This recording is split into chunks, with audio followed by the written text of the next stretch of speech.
So it is a Monday, which means we got to do hard left, hard right. What we got the most right, what we got the most wrong. And with the conclusion of the NFL season, it's only fair that we take what is our biggest thing we got correct and the biggest thing that we were just flat out awfully wrong about.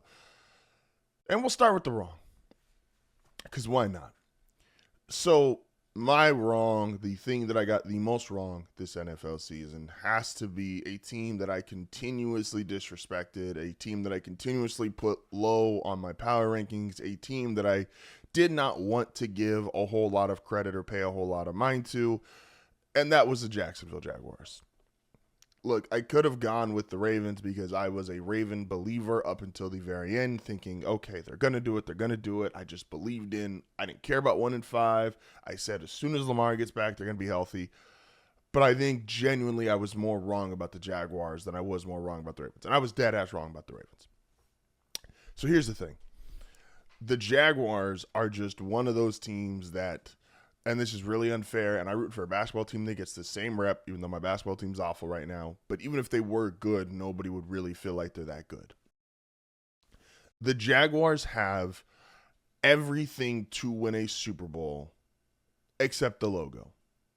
And maybe that sounds really stupid. But the reality is, not a whole lot of people, myself included, took the logo very seriously. There's a clip that the Jags have been playing on this disrespect thing all year, which we'll get into that more later during the week, that the disrespect thing was a little overplayed, but it's fair in this regard.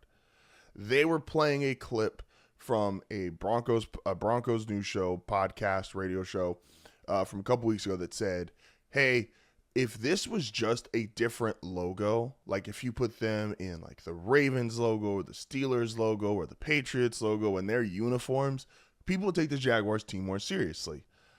And while that's obviously disrespectful and Jacksonville went into Denver and beat Denver, they deserve all the credit in the world for that. That's kind of true on how a lot of us have evaluated them, is they don't feel like a scary franchise or a scary team or they're not one of the consensus powers in the NFL. So we do look at them differently. But the reality was they were live for the 1 seed until week 18. They went into the current ones, the team that got the 1 seed, Denver's house, and won convincingly. They have beaten a majority of consensus top 10 teams.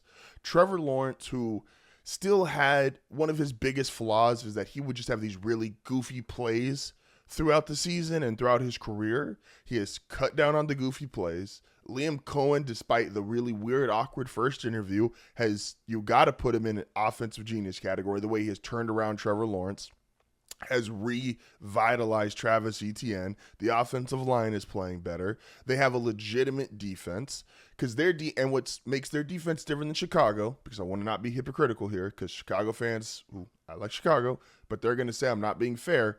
Jacksonville gets pressure plus has turnovers. Chicago doesn't generate that much pressure, but generates a bunch of turnovers. And if you're generating pressure, the turnovers make more sense. I think if you're just getting turnovers without the pressure, I think there's a lot more likelihood your defense is a little leakier and streakier, which the Bears, when they play bad, that's what shows in their defense, is that they can't get pressure, but they could still potentially get turnovers, and the defense still isn't that great. But the Jags have a legitimate defense, a legitimate starting quarterback, a legitimate head coach. They have all the tools. They're not going to be scared if they have to go into Denver. They've already won in Denver. I don't think they're going to be scared if they had to go to New England. I think if you feel like you've already won in Denver and you've already won in that environment, which quarterback-wise, obviously the Patriots have the better quarterback, but the Broncos have a better defense. Playing in Mile High is just naturally harder than anywhere else in the NFL because of the altitude. Like, they're not going to fear playing anybody on the road. We're going to get into their matchup here with the 3-6. Jaguar fans have to feel like, even though you drew Josh Allen round 1, if you beat Josh Allen, the Jaguars should feel like they can go to the Super Bowl. And again, I don't think just Josh Allen is enough to get the Bills to the Super Bowl. I said that to open the show. But if you're the Jacksonville Jaguars and you knock out Josh Allen, who do you have left to fear? The answer is nobody. The answer is absolutely no one.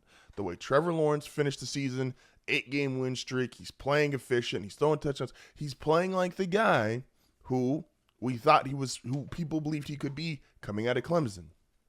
Again, coaching matters. Trevor Lawrence, to his credit, has had some real dysfunctional coaching. Yes, Peterson was good. That Philly roster was great that he took to the Super Bowl. There was obvious issues there. We're not even going to talk about, like, he had Urban Meyer as a head coach in the NFL. That was its own, obviously, all-time shit show. Like, coaching matters. Trevor finally has the right coach. He's finally got the right team around him. This defense needs pressure. They can generate turnovers. Jacoby Myers has helped unlock this offense. Brian Thomas Jr. had a admittedly horrible start to this season. Honestly, he's played better the last couple of weeks. The Jaguars are a legitimate Super Bowl team, and if they had a logo that we all traditionally respected more, they would probably be them or the Rams. You can make a real argument. They'd be the betting favorite. Right now, I think the Rams are the betting favorite to win the Super Bowl. If the Jaguars had the Rams logo and Sean McVay as their head coach, and the Rams had Liam Cohen and the Jags logo, I think the Jags would be favorite to win the Super Bowl. Like, the Jaguars legitimately, and again, I continuously put them down on power rankings because I just did not believe in them. I thought Trevor Lawrence makes too many mistakes. I did not think the defense was going to be this good / this great the way they've come along. I was just flat out not a believer in the Jacksonville Jaguars. And I was dead ass wrong. And I own that. And again, I was wrong. There was a couple things. I thought if you want to go the quote unquote silver and bronze award winner for who I was most wrong about this season, I would say silver would probably have to be the Ravens because, again, I just didn't care about any of the things that were happening in front of me. I just believed the Ravens were going to be there by the time the playoffs would have started. I just assumed the Ravens were going to have it figured out. And I was like, oh, they're going to be in the playoffs. Lamar's Lamar. I believe in this team, Derrick Henry, and they just never quite figured it out. And then the bronze medal would have to be Brock Purdy, who deserves credit. I had the opinion last year the 49ers should have drafted another quarterback because I thought their roster was so good that with you could put anybody in Kyle Shanahan's system, you could put anybody in there and they would just keep going. And to his credit, Brock Purdy, again, just proved me dead ass wrong. And with all of the injuries, including injuries to himself, again, Kyle Shanahan would be my coach of the year. But Brock coming back and still not having Fred Warner, still not having Nick Bosa, Brandon Ayuk, that whole situation was weird. Multiple receivers hurt. The defense was just a bunch of – it's why I think it's going to be tough for them to win a Super Bowl. I think the defense sustained too many long-term injuries. But Brock, this last month, the 49ers won a month before this game against Seattle. They went a month without punting. It was incredible. And so Brock Purdy, again, and the Ravens is dead ass wrong about, and I own that. But I feel like I was most wrong about the Jaguars, who, if you would ask me at the start of the season, just who could potentially be a Super Bowl threat, I would have dismissed the Jaguars, and I continuously dismissed the Jaguars. That's a real team. And they should feel like, again, if they beat Josh Allen and they knock out the last boogeyman quarterback, they should feel like they could win the Super Bowl. That's just the reality of it. Going over to HardRight, and I'm not going to spend a ton of time here because I know I keep beating this horse, but it was because I called my shot at the end of the season, and technically I was wrong. I said the Broncos were going to win 13 games and could win the AFC West. I was wrong. They won 14 games and won the AFC West. Look, I believe wholeheartedly that these last couple of games, I know people haven't been super impressed with the offense, and it's been really basic.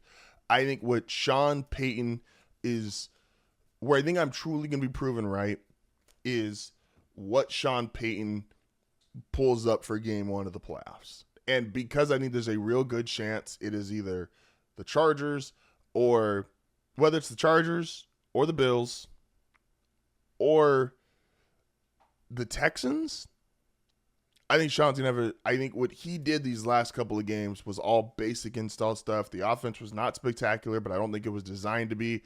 I think the offense was literally designed to just be okay. They just wanted to be okay. They said, hey, look, if we're just decent, get through the game, we know these other teams can't beat us. And that's what you're supposed to do if you know you're a great team. And again, take the Bo Nix part aside. What I said about this team from day one, I will continue to say it. The offensive line right now is just outright the best offensive line of football. And that's even with, and it sucks, Luke Wattenberg went on IR. But those four other guys, Garrett Bowles, Ben Powers, McGlinchey, Miners, that's the best offensive line of football. The receivers were going to be good enough, and I think Cortland Sutton proved he's the best receiver in the AFC West. I never bought into the whole Rashee Rice is better than him stuff.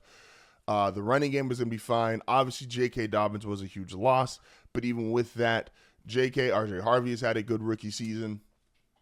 You go over to that defense was every bit as advertised.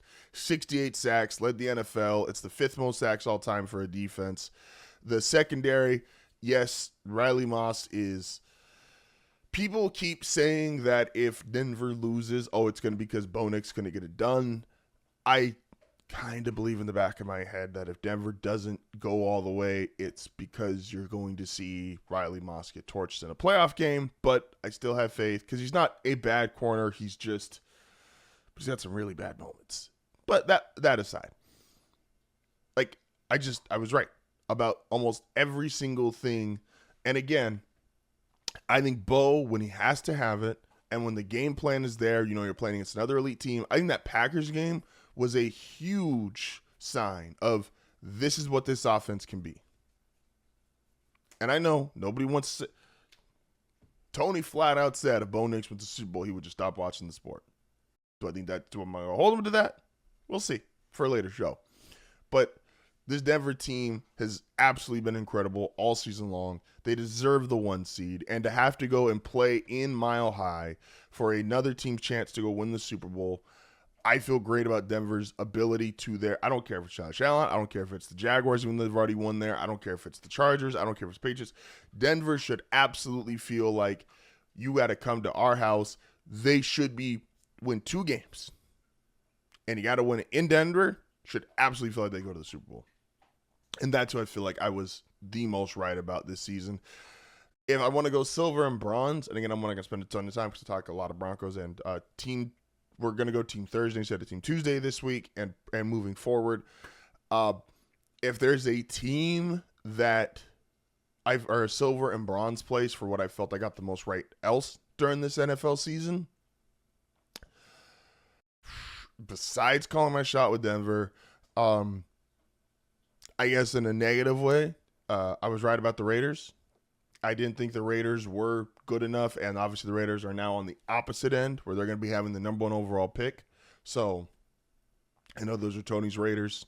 I'm not trying to go at him, but look, man, I thought the Raider love for that roster thought it was kind of crazy when people had it at the beginning of this season and the beginning of last season. But the Raiders obviously did not play out well enough. And the other team who I still believe in, because I still think they're that good, is the LA Rams. Now, should they feel disappointed they didn't get the 1 seed? 1,000%. 1,000%. But I still think that team, Sean McVay, Matthew Stafford, my Stafford top 5 pick, again, I think he should be the MVP. I know Drake May had a great December. We're going to talk about that later this week. But this is the Rams, to me, feeling like the best team in the NFC, even being... if you want to be a part of one of the coolest, most unique communities, don't forget to like and subscribe.